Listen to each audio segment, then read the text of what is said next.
Hello बच्चों, मैं L के सिन्हा आज अंतर्राष्ट्रीय मस्तिष्क दिवस पर आप सभी का स्वागत करता हूं। आज हम लोग मस्तिष्क के बारे में जानेंगे।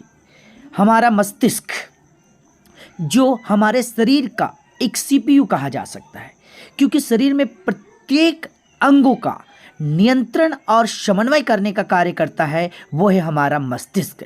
जैसे हार्ट, लंग्स या किडनी, इन सभी को चलाने वाला जो है वही मस्तिष्क है।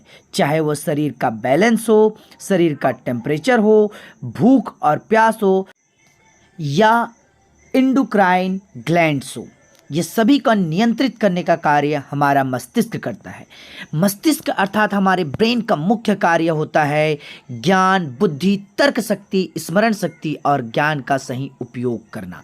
हमारा मस्तिष्क जो हमारे शरीर का सीपीयू कहलाता है और इसका वजन लगभग 1.2 से 1.4 केजी के आसपास होता है। ये हमारे शरीर में जैसे आँख, नाक, कान, मुंह या जिसे 5 इंद्रियां कहते हैं या अन्य भाग जिसे कहते हैं, शरीर के सभी कार्यों को नियंत्रित करती है।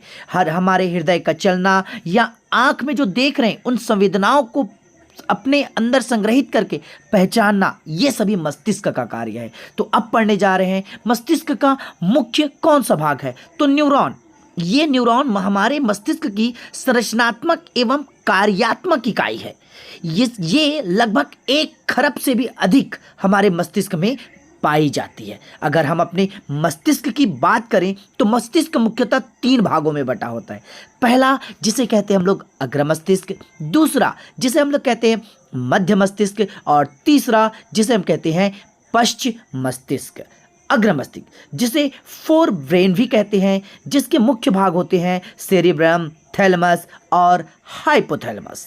अगर अग्र मस्तिष्क के एक एक भागों को देखें तो सबसे पहला प्रथम मस्तिष्क का भाग आता है जिसे कहते हैं सेरिब्रम या प्रमस्तिष्क। यह हमारे मस्तिष्क का सबसे मुख्य भाग है जो 2 भागों में बटा होता है, लेफ्ट और राइट।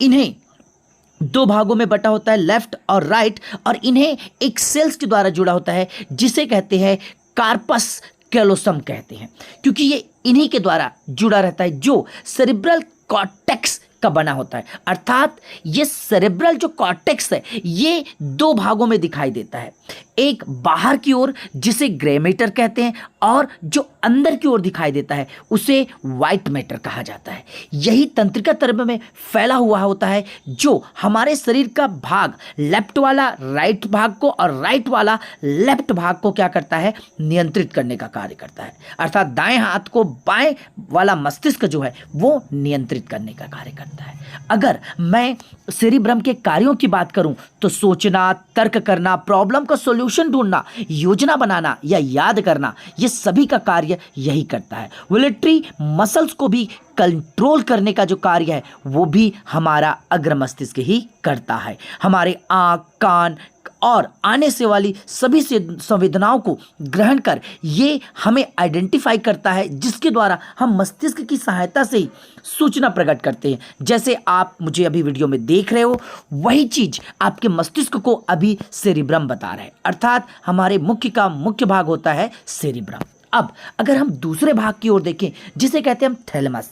थैलेमस ये ग्रे मैटर का बना होता है और ये एक के साइज का, अंडे के साइज जैसा ये दिखाई देता है, जिसे हम कहते हैं थैलेमस। ये अग्र मस्तिष्क का दूसरा भाग होता है जो हमें दर्द या ठंडा या गर्म की पहचान कराने का काम आता है। और तीसरा भाग जिसे कहते हैं हाइपोथैलेमस। हाइपोथैलेमस ये ब्रेन का वह पार्ट है जो थैलेमस के जस्ट नीचे एक गड्ढे जैसा पाया जाता है। ये मुख्यतः तीसरा भाग होने के साथ अगर इसके कार्यों की बात करें तो ये भूख, प्यास, घृणा या कभी क्रोध आना या भी प्यार आना या इमोशन को कंट्रोल करने का कार्य करता है। ये कार्य जो करता है वो है हाइपोथैलेमस। जैसे कभी भूख लगता है तो हमारे मस्तिष्क में हमें महसूस होता है कि भूख लग रहा है, तो ये भी इसी का कार्य होता है। और हाइपोथैलेमस एक मुख्य कार्य होता है शरीर का टेम्परेचर जो तापमान है उसे नियंत्रित करना। साथ ही साथ ये पिट्यूटरी ग्लैंड जिसे पीयूष या मास्टर ग्रंथि कहते हैं, उसे भी नियंत्रित करने का कार्य करती है। ये शरीर के अंदर पाए जाने वाले आंतरिक ग्रंथियों को भी नियंत्रित करने का कार्य करती है। अगर मैं बात करूं मिड अर्थात मध्य मस्तिष्क की, तो फोरमेन या हिंड यानी अग्र और पश्च दोनों मस्तिष्क के बीच एक छोटा सा भाग होता है जिसे मेसेनसेफेलॉन भी कहते हैं। ये इनका मुख्य कार्य ये 4 भागों में बटा होता है। क्वाड्रिक जमाइना नामक जो इसका भाग होता है, यही क्या टेक्टम और टेगमेंटम, ये दोनों, टेक्टम जो होता है वो हमें देखने में और टेगमेंटम सुनने का कार्य करता है। ये मध्य मस्तिष्क का कार्य हुआ। परंतु अगर मैं बात करूं तीसरा मस्तिष्क जिसे कहते हैं हम हिंड या कहते हैं क्या कहते हैं पश्चिम मस्तिष्क, तो ये मुख्यतः सेरिब्लेलम, पोन्स और मेडुला ऑब्लांगेटा भागों में बटा होता है। ये हमारे मस्तिष्क के तीसरे भाग के 3 प्रकार होते हैं। सेरिब्रम, अगर सेरिब्रम की बात करूं तो ये मस्तिष्क का दूसरा सबसे बड़ा भाग होता है। सेरिब्रम जो बेस के नीचे जस्ट एक खांचे में ढका होता है जिस पर कॉर्टेक्स होती है, और जो ग्रे मैटर जो शुरू में मैंने दिखाया था इस वीडियो में, ग्रे मैटर का कार्य होता है। ये शरीर में संतुलित करने और पेशियों की क्रियाओं को नियंत्रित करता है। कौन? सेरिब्रेलम। दूसरा आता है पोन्स। पोन्स ये मेटासेफेलॉन होता है। ये हमारे पोन्स जो श्वास नलिकाएं होती है उसे नियंत्रित करने का कार्य करती है। श्वास लेना या निकालना, ये जैविक क्रिया में मुख्य कार्य इसी से आता है, जिसे हम फेफड़े के द्वारा कार्य करते हैं। उनका नियंत्रण जो होता है वो हमारे मस्तिष्क के पोन्स से होता है, और ये श्वसन दर को भी नियंत्रित करता है। तीसरा भाग जो होता है जिसे कहते हैं मेडुला ऑब्लांगेटा, या स्पाइनल कॉर्ड से जुड़ा होता है, अर्थात पूरे तंत्रिका तंत्र की जो अनैच्छिक क्रियाएं शरीर में होती है, जैसे गर्म चीज को हम छूते हैं, लार आना, उल्टी आना, या अनियंत्रित क्रियाएं जो हमारे वश में ना हो, ऐसी क्रियाएं अगर शरीर में अचानक होती है तो उसके लिए होता है मेडुला ऑब्लांगेटा। ये सांस लेने, खांसने, निगलने आदि का केंद्र होता है। ये माइलिन सेफेलॉन भी इसे कहा जाता है, इसलिए कहते हैं क्योंकि ये शरीर में पूर्णतः अनियंत्रित अनैच्छिक क्रियाओं को नियंत्रित करता है। जो अनैच्छिक पेशियां पाई जाती शरीर में उनका नियंत्रण करती है। अब मुख्यतः अगर मस्तिष्क के कार्यों को देखूं तो सबसे पहले मैंने आप लोगों को बताया शरीर के ताप को नियंत्रित करना, blood pressure, pulse rate, heart rate, सांस लेने की प्रक्रिया और शरीर के अन्य सभी अंगों को कंट्रोल करता है। साथ ही साथ ये विभिन्न सेंस ऑर्गन जैसे देखने, छूकर, चखकर आदि, या जीभों के द्वारा हम चखकर जिसे महसूस करते हैं, ये सब भी नियंत्रित करने का कार्य या बतलाने का कार्य हमारा मस्तिष्क ही मुख्य रूप से करता है। हमारे मस्तिष्क में शरीर द्वारा होने वाली हर हलचल को कंट्रोल करके रखता है, तभी तो हम नियंत्रित रहते हैं। हम कभी भी हाथ को इधर उधर नहीं फेंकते बल्कि नियंत्रित तरीके से चलाते हैं।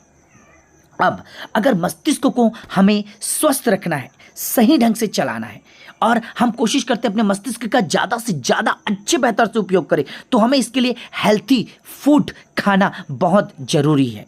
अभी मैं आगे वीडियो में आप लोगों को यही बताने जा रहा हूं। जैसे हम पढ़ते वक्त कई चीज़ों को भूल जाते हैं, याद करने की कोशिश करते हैं परंतु वो याद नहीं आता, हम बार बार उसे कोशिश करते जाते हैं। तो इसके लिए एक उपाय है, हम जो अपने दैनिक जीवन पर भोज्य पदार्थ लेते हैं उनमें कुछ भोज्य पदार्थ ऐसे हैं जिन्हें अब अगर दैनिक जीवन में यूज़ करें, उपयोग करें, तो हमारा मस्तिष्क स्ट्रांग हो जाएगा और हमें किसी प्रकार की मस्तिष्क संबंधी बीमारियां भी नहीं होगी। अर्थात कहने का मतलब ये है मेरा कि हम दैनिक जीवन में जो फूड ग्रहण करते हैं उसमें कौन कौन से ऐसे पोषक तत्व हैं जिसका ज़्यादा से ज़्यादा और बेहतर कर सकते हैं। उसमें पहला नाम आता है बादाम का। बादाम जिसमें कॉपर, मैग्नीशियम और राइबोफ्लेविन जैसे बहुत पोषक तत्व पाए जाते हैं, जो अल्जाइमर जैसे रोगों को दूर करने के लिए बहुत ज़रूरी होता है। ये दिमाग को तेज करने के लिए हमारे लिए बादाम खाना बहुत ही आवश्यक होता है। इसे खाने का सबसे अच्छा तरीका है, रात को 5 दाने पानी में डुबाइए और सुबह होते ही उन्हें छिलकर मस्त आराम से खाइए, और साथ में अगर हो सके तो आप इनके पानी को भी पी सकते हैं। तो ये हुआ पहला जिसे कह सकते हैं बादाम। अब अगर दूसरा देखें तो दूसरा है मछली जिसमें ओमेगा 3 फैटी एसिड पाया जाता है जिसे ब्रेन फूड भी कहते हैं। ये एकाग्रता को बढ़ाने का पावर रखता है और साथ ही साथ इसमें विटामिन ई और टी भी पाया जाता है जो मस्तिष्क को ज़्यादा से ज़्यादा रनिंग कराने अर्थात किसी चीज़ को सोचने की क्षमता प्रदान करने में बहुत सहायक होता है। तो ये मछली हुआ दूसरा पोषक तत्व। तीसरे की अगर बात करूं तो जिसे कहते हैं हम जामुन, जिसमें एंथ्रोसाइनिन नामक पोषक तत्व पाया जाता है जो पिछली बातों को याद करने में बहुत ज़्यादा सहायता करता है। अगर हम जामुन दैनिक जीवन में उपयोग करते हैं तो हमें किसी भी पिछली बातों को याद करने में ज़्यादा दिमाग को जोर डालने की जरूरत नहीं पड़ेगी, बल्कि याद शक्ति हमारी बहुत ज़्यादा तीव्र भी हो जाती है, अर्थात पिछली घटनाओं को याद कर सकते हैं। चौथा अगर बात करूं तो चौथा है अंडा। और अंडा में अगर बात करूं उसके कौन सी भाग, पीले भाग का, तो पीला भाग जिसमें विटामिन डी और ओमेगा 3 फैटी एसिड पाया जाता है। साथ ही साथ इसमें सेलेनियम जैसे तत्व पाया जाता है जो मस्तिष्क की कार्य क्षमता को बढ़ाता है, अर्थात जल्दी थकावट महसूस होना या सिर दर्द होना, इस प्रकार की घटनाएं नहीं होती अगर कोई व्यक्ति अंडा का सेवन दैनिक जीवन में करता है तो। और इसके बाद अगर चौथे बात करूं तो वो है पालक। पालक में विटामिन D9 पाया जाता है जिसे फॉलिक एसिड कहते हैं जो हीमोग्लोबिन निर्माण के लिए सहायक है, ऑक्सीडेशन के लिए सहायक है और इसमें ओमेगा फैटी एसिड भी पाया जाता है जो तर्क करने सोचने में सहायता प्रदान करती है।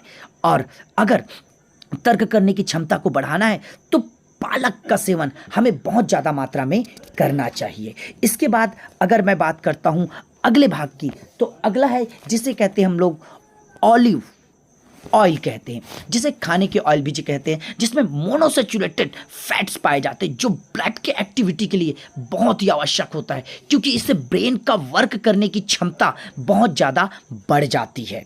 तो इसीलिए हमें ऑलिव ऑयल का उपयोग करना चाहिए। अगला आता है अखरोट। अखरोट जो हमारे लिए लगभग 3 दर्जन तंत्रिका तंत्र बनाने में सहायक होता है एक समय में, और इसमें एंटीऑक्सीडेंट विटामिन ई पाया जाता है जो रोगों से लड़ने की क्षमता और ब्लड वेसल्स को बढ़ाने में बहुत ज़्यादा सहायक होता है। अगर हम दैनिक जीवन में अखरोट जो दिखता ही किसके समान है, मस्तिष्क के समान है, अगर इसका उपयोग करते हैं तो हमारा मस्तिष्क में तर्क करने की क्षमता के साथ साथ दैनिक जीवन में रोगों से भी हमें आसानी से छुटकारा हो जाएगी और किसी प्रकार की मस्तिष्क से संबंधित बीमारी भी नहीं होगा। तो इस तरीके से हम इन फूडों का सामान्यतः उपयोग करके आसानी से मस्तिष्क की बीमारियों से बच सकते हैं। तो आज के लिए बस इतना ही। Thank you.